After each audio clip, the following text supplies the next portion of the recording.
Star players, in this video I'm going to be covering the Trophy Road Brawler tier list. So if you're wanting to learn more about Brawl Stars and how to become a better player, start now by subscribing so you don't miss anything. Now let's get into the video.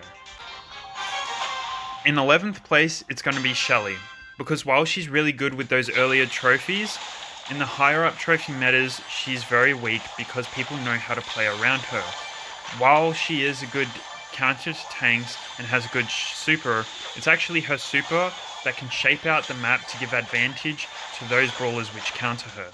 Also, if you guys want more in-depth guides on these brawlers in the tier list, I'll leave a link in the description to those I've already done.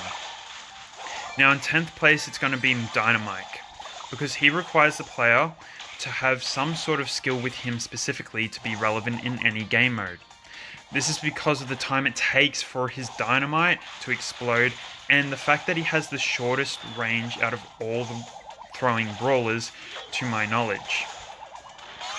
So if you don't know how to lead your shots or how to force the enemy into taking a blow from any of your dynamite, you're going to have a hard time dealing damage, and the enemy is going to have an easy time dodging those dynamite, sneaking up on you and taking you out.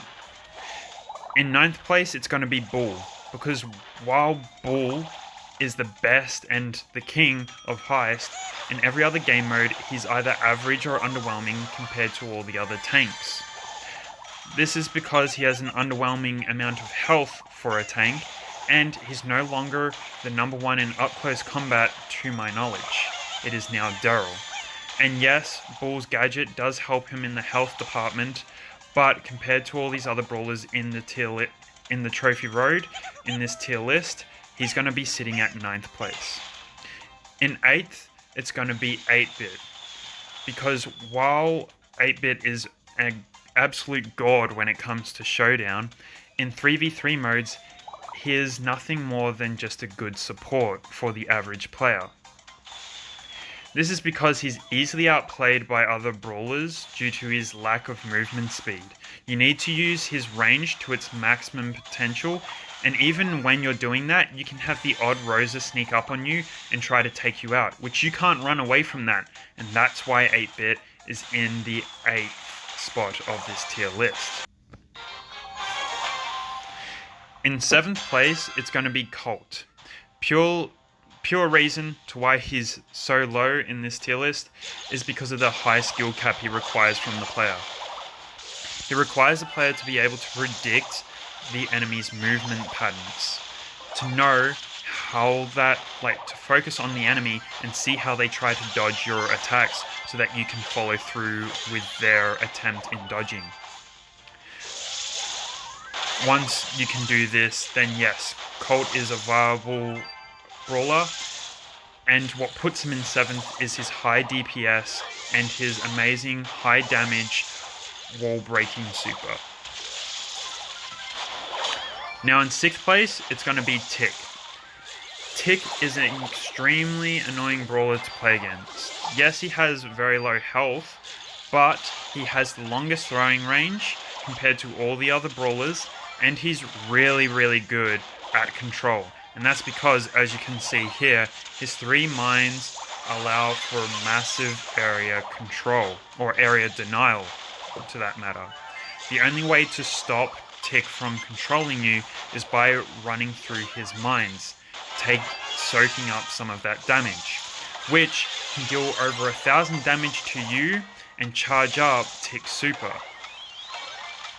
In 5th place is Bo. Now these top 5 brawlers are in the top 5 because they are very meta relevant due to their influence on either the team or just being a strong brawler in general. So Bo is 5th because of his gadget. His gadget allows brawlers like Tara to charge up their super passively and make a game-changing play with their game-changing super. Along with that, he has an underestimated amount of damage due to people not being experienced with him being in the meta because he hasn't been in there for so long. and he has a super that grants a lot of control. Now let's get into the next clip so I can talk about the next 4. In the number 4 spot, it's going to be Brock.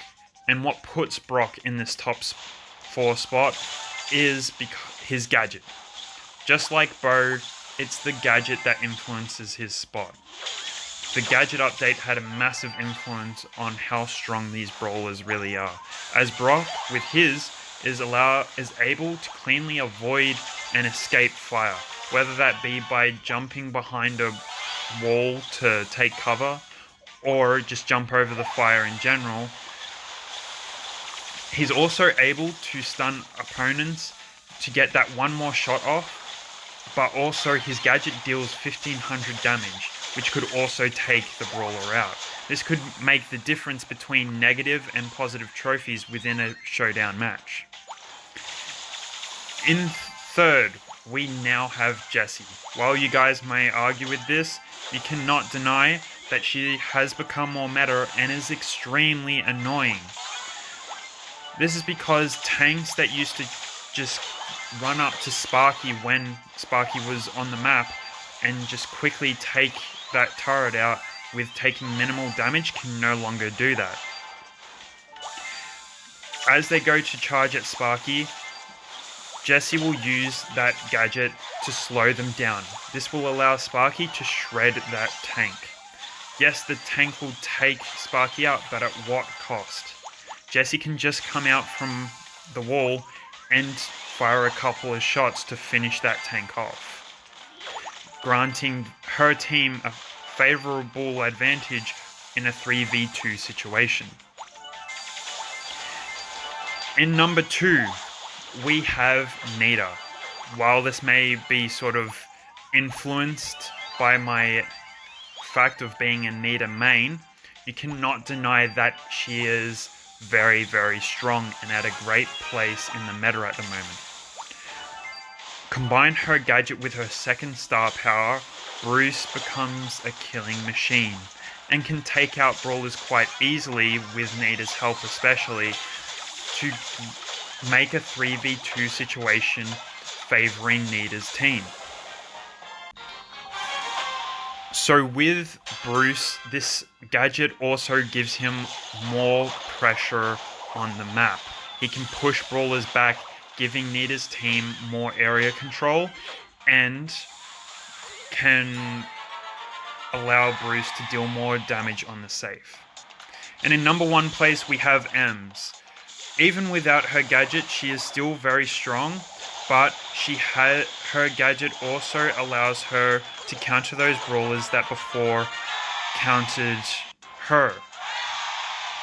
She also has a second star power that allows her to heal a massive amount of health. This is what makes her so strong in games like Brawl Ball and all the other game modes, and she is average at worst in her worst game mode, which is Bounty, and that's when you know they need a nerf. So with all this said, I hope you enjoyed this information, as that concludes the tier list. Make sure to subscribe, as maxing out your account the fastest way possible, best brawlers in the game, and best gadgets in the game are the type of topics I cover on the channel.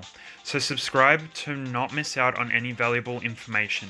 Also, if you enjoyed this video, please leave a like, and if you want, share this video so that other people can receive this important information too. With all that, I thank you all for watching this video, and I'll see you in the next one. Bye.